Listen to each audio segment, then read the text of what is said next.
अस्सलाम वालेकुम viewers and my dear students. आज हम बात करने वाले हैं पॉलिटिकल साइंस के पेपर के बारे में। जो क्लास ट्वेल्थ का पेपर इस साल आने वाला है, उसके बारे में भी हम बात करेंगे कि पेपर कैसे आ जाएगा, और साथ में बता दूंगा आपको कि आपको कैसे प्रिपेयर करना होगा और इम्पॉर्टेंट क्वेश्चंस आपको उस पे जो है वो टिक मारनी पड़ेगी, या फिर आप स्क्रीनशॉट भी उठा सकते हो अगर मैं आपको कोई क्वेश्चन दिखा दूंगा तो ठीक। तो इंशाल्लाह इस वीडियो को आपने एंड तक देखना है। अगर वीडियो लंबी हो जाएगी तो आपको क्या करना पड़ेगा, आपको इस वीडियो को एंड तक देखना पड़ेगा। उससे पहले भाई की तरफ से एक छोटी सी दरखास्त है। अगर आप इस चैनल पे नए आए हो तो मेहरबानी करके हमारे इस यूट्यूब चैनल जेके स्टार्ट स्मार्ट स्टडी में ज़रूर जो है वो सब्सक्राइब करके बेल आइकन ऑन करना। और साथ ही साथ जो व्हाट्सएप है, अगर आप जुड़ना चाहते हो उसमें तो आपको डिस्क्रिप्शन में लिंक मिल जाएगी, ठीक। तो सबसे पहले आपको मेरी तरफ से वेलकम है। पॉलिटिकल साइंस का पेपर जो है वो बहुत ही इजी है और इसमें ज़्यादा कुछ दिमाग लगाने की ज़रूरत नहीं है, बल्कि आपको रट्टा मारना पड़ेगा। और इसमें ज़्यादा कुछ जो है वो मैथमेटिक्स नहीं है, जैसे आप मैथमेटिक्स में वो करते हुए।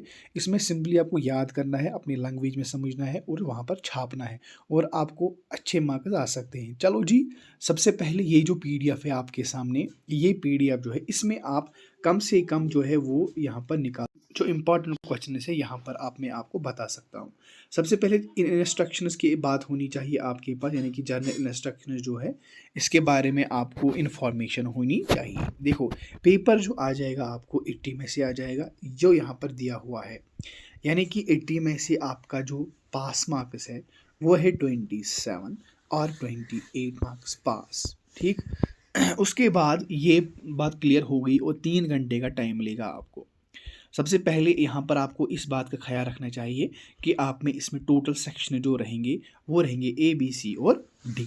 ए सेक्शन में short very short, B section में वेरी शॉर्ट, उसके बाद सी सेक्शन में शॉर्ट आंसर टाइप क्वेश्चन, उसके बाद डी सेक्शन में पैसेज आ जाएगी, और ई सेक्शन में लास्ट में आ जाएगा लॉन्ग आंसर टाइप क्वेश्चन, जो कि 200 वर्ड्स तक आपको लिखना पड़ेगा, ठीक। सबसे पहले मैं आपको बता दूंगा इंपॉर्टेंट क्वेश्चंस क्या क्या है। देखो यार, यहाँ पर हर कोई इंपॉर्टेंट क्वेश्चंस है। ये पीडीएफ अगर आपके पास नहीं है मैं आपको सेंड करूँगा, अगर ऑलरेडी है तब भी ये जो पीडीएफ है बहुत ही इंपॉर्टेंट है। इसमें करना क्या है आपको, इसमें जो भी इंपॉर्टेंट क्वेश्चन है ना, वो आपको क्या करना पड़ेगा, वो आपको याद करना पड़ेगा। क्योंकि ये जो एग्जामिनर होता है वो एज पर मॉडल पेपर देखकर ही आपके क्वेश्चन डालता है। देखो यहाँ पर जो very short answer type question है, यहाँ पर यूएनओ का भी क्वेश्चन आ गया है, इसी तरीके से जो पार्लियामेंट है उसका भी है, यानी कि यूएनओ जो है लास्ट यूनिट है, शायद ये तीसरा यूनिट है, तो वो देखकर आप अंदाज़ा लगा सकते हो कि पेपर कैसे आ सकता है। उसके बाद अगर हम देखेंगे और एक क्वेश्चन है यहाँ पर, इसका स्क्रीनशॉट उठा सकते हो। When was election commission of India setup, कहाँ और कब हो गया था, इसके बारे में पता होनी चाहिए। भारत जनसंघ जो है फाउंडर कौन है इसका। हु गेव स्लोगन गरीबी हटाओ, किसने दिया था। Who led to emergency of coalition political in the independent India, the factional rivalry between the syndicate and Indira Gandhi came into open during, किसने बता दिया था ये सोशलिस्ट लीडर, इसके बारे में जो है वो पता होनी चाहिए। देखो यार, ये लिखो, ये इंपॉर्टेंट क्वेश्चन है। सार्क के बारे में पता होना चाहिए, पार्टीशन ऑफ इंडिया के बारे में पता होना चाहिए, ग्रीन रेवोल्यूशन के बारे में पता होना चाहिए, वन पार्टी डोमिनेशन के बारे में पता होना चाहिए, कांग्रेस जो है उसके बारे में पता होना चाहिए, जब भारत जनसंघ की फॉर्मेशन पता होनी चाहिए। ये इंपॉर्टेंट क्वेश्चन है। और उसके बाद जो है जो मूवमेंट है, Bihar movement, students movement of in 1975 in Bihar, वो क्या था। नॉर्थ ईस्ट इंडिया वो क्या था। कोलिशन गवर्नमेंट वो क्या होती है, उसके कंसेप्ट क्या है वो लिखना पड़ेगा आपको। उसके बाद है Pakistan failure in building stable democracy, वो क्या है। उसके बाद आपको इसके बारे में पता होनी चाहिए कि वीटो पावर क्या मतलब क्या है, प्राइवेट सेक्टर डेवलपमेंट क्या होता है। इसी तरीके से जो रीऑर्गेनाइजेशन कमीशन, उसके बारे में बता दीजिए। सेपरेशन ऑफ इंडिया जो सेपरेट हुआ था किस वजह से हो गया था, इसके बारे में। ह्यूमन राइट्स के बारे में आपको लिखना पड़ेगा। एनडीए यानी कि नेशनल डेमोक्रेटिक अलायंस जो है, इसके बारे में जो है पता होनी चाहिए आपको। और उसके बाद डी सेक्शन है, यहाँ पर पैसेज दी हुई है, पैसेज के नीचे सवालात है, और ये पैसेज 100% आपके एग्ज़ाम में आ सकती है। ठीक, ये बात याद रखना। ई सेक्शन जो कि लास्ट सेक्शन है, मैं उसके बाद आपको बता दूंगा सिलेबस क्या है, और सिलेबस में आपको मैं दिखा दूंगा कि आपको कैसे जो है अपने आप को तैयार करना है और अच्छी तरीके से मार्क्स लाने होंगे। उसके बाद डिस्कस इंडिया चीनी relation with post communist Russia, what were the major consequence of disintegration of second world war. देखो ये दोनों ज़रूर आप याद कर सकते हो। अगर आपने ये दोनों याद किए तो आपके अच्छे मार्क्स आ सकते हैं, क्योंकि ये दोनों में से आपको एग्जामिनर कोई ना कोई एक क्वेश्चन छोड़ेगा। ठीक है, चलो जी, अब मैं आपको बता दूंगा कि सिलेबस जो है वो कैसा है और कैसे आपको तैयारी करनी पड़ेगी। तो स्टूडेंट्स, ये जो सिलेबस है, ये आपका सिलेबस जो है 30 जनवरी 2024 को जो है वो पब्लिश हो गया था। इसके बारे में मैंने सेपरेट वीडियो बना दिया था, शायद आपने ना देखा हो। तो ये वीडियो आपके लिए रहेगा कि जो पॉलिटिकल साइंस का पेपर है या फिर सिलेबस है वो क्या है। देखो, इसमें से आपको सबसे पहला जो यूनिट है, इसमें टोटल जो पेपर्स होते हैं, पेपर ए और पेपर बी। ठीक, पेपर ए में अगर हम देखेंगे, इसमें से सबसे पहला पार्ट जो है वो है कंटेम्प्रेरी वर्ल्ड पॉलिटिक्स।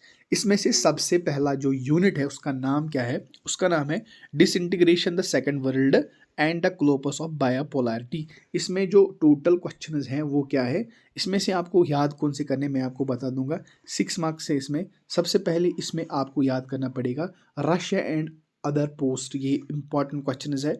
दूसरा है यहाँ पर Balkan state and central Asia. उसके बाद है introduction of democracy politics and capitalism in post, बस। और इंडिया रिलेशन, जो कि इंडिया के रिलेशन जो भी है, इंडिया के बारे में कोई भी क्वेश्चन है वो छोड़ना नहीं है, क्योंकि वो एग्जामिनर कहीं ना कहीं पूछता है, शॉर्ट आंसर में, लॉन्ग आंसर में, या फिर किसी भी क्वेश्चन में। उसके बाद है हमारा और एक यूनिट जो कि दूसरा है, वो है alternative centres of economic and political power. इसमें से 6 मार्क्स का क्वेश्चन आ जाएगा, यानी कि इसमें से एक भी आ सकता है, दो भी, तीन भी, या फिर कोई भी आ सकता है, लेकिन 6 मार्क्स का हो सकता है। इसमें से याद क्या करना है मैं आपको बता दूंगा। याद कैसे करना होता है, rise of China as a economic power in post. देखो, चाइना के बारे में पता होनी चाहिए कि वो इकोनॉमिक पावर कैसे बन गया। ठीक है, उसके बारे में आपको लिखना पड़ेगा। अगर आप ये 5 लाइन 10 लाइन लिखोगे ना, तो याद रखो कि एग्जाम में जो देखता है ना वो ज़्यादा नहीं देखता। आपकी लाइनें जो होती है, पहली 4-5 लाइन अगर ठीक होंगी तो वो अच्छी तरीके से आपको मार्किंग करता है। अगर आपने पहले ही गलत लिखा हो तो वो फिर सोचता है कि शायद ये पेपर ही गलत हो गया हो, तो वो फिर आपके मार्क्स कट करता है। इसी वजह से क्या होता है, जब हम पहला अच्छा सा जो सेंटेंस है वो लिखते हैं तो वो आपका फ़ायदा हो सकता है। वो एशियन जो है वो आपको लिखना पड़ेगा, साउथ एशिया। तो इंपॉर्टेंट क्वेश्चन है। यूरोपियन यूनियन भी इंपॉर्टेंट। इंडिया रिलेशन मैंने आपको पहले ही बता दिया था, वो आपको पढ़ना पड़ेगा। और है 6 का, जो कि south Asia and post cold war era है। इसके बारे में आपको मैंने हमेशा बता दिया था कि पाकिस्तान एंड नेपाल ज़रूर क्वेश्चन आ सकता है। इसके साथ इंडिया रिलेशन विद नेबर्स, ये भी क्वेश्चन आ सकता है। Conflict the efforts of the peace and South Asia, ये भी आ सकता है। ठीक, उसके बाद है 6 मार्क्स का और एक हमारा international organisation in the unipolar world. इसके बारे में, यूएनओ के बारे में कोई भी क्वेश्चन पूछ सकता है। एनजीओ के बारे में आपको पता होनी चाहिए, एनजीओ का मतलब क्या है, कब एस्टैब्लिश हो गया था, ये किससे एफिलेटेड है, किससे नहीं है, इसके बारे में थोड़ी सी इन्फॉर्मेशन होनी चाहिए। ठीक, उसके बाद rise of new international actors और न्यू इंटरनेशनल इकोनॉमिक ऑर्गेनाइजेशन, ये भी आपको पता होनी चाहिए। सिक्योरिटी और कंटेम्परेरी वर्ल्ड के बारे में अगर हम बात करेंगे, जो कि 6 मार्क्स का क्वेश्चन आ सकता है। इसमें से इंपॉर्टेंट क्वेश्चन है हेल्थ एंड एजुकेशन, ये भी इंपॉर्टेंट है। Issue of human rights and migration, ये भी इंपॉर्टेंट है। और इंपॉर्टेंट क्या है, नॉन ट्रेडिशनल और ह्यूमन सिक्योरिटी, ये भी इंपॉर्टेंट है। उसके बाद ग्लोबलाइजेशन, जो कि इसकी क्रिटिसाइज आपको बताने पड़ेंगे। सबसे पहले इसमें आ जाएगा कि इसमें ग्लोबलाइजेशन आपको पता होनी चाहिए। India and arena, globalisation and struggle against it, economic, culture and political manifestation. ठीक, चलो जी, उसके बाद है 6 मार्क्स का और एक क्वेश्चन, जो कि एनवायरनमेंट के बारे में पूछा गया है। नेचुरल रिसोर्सेज जो होता है, जो हम ज़मीन से निकालते हैं, उसको हम नेचुरल रिसोर्सेज ही बोलते हैं, क्योंकि वो एक नेचुरल रिसोर्स होता है। तो इसके बारे में आपको पता होनी चाहिए। इंडिजिनियस पीपल्स कौन से होते हैं, understand with global environment debate, ये क्या होता है, environment norms conflict of the over traditional and common proper resource, इसके बारे में आपको इन्फॉर्मेशन होनी चाहिए। ठीक, चलो जी, बी पेपर जो है वो भी इंपॉर्टेंट है। बी पेपर जो है, इसमें से अभी क्वेश्चन क्या है, देखो, सबसे पहला यूनिट जो है नेशनल बिल्डिंग साइंटिस्ट प्रॉब्लम्स।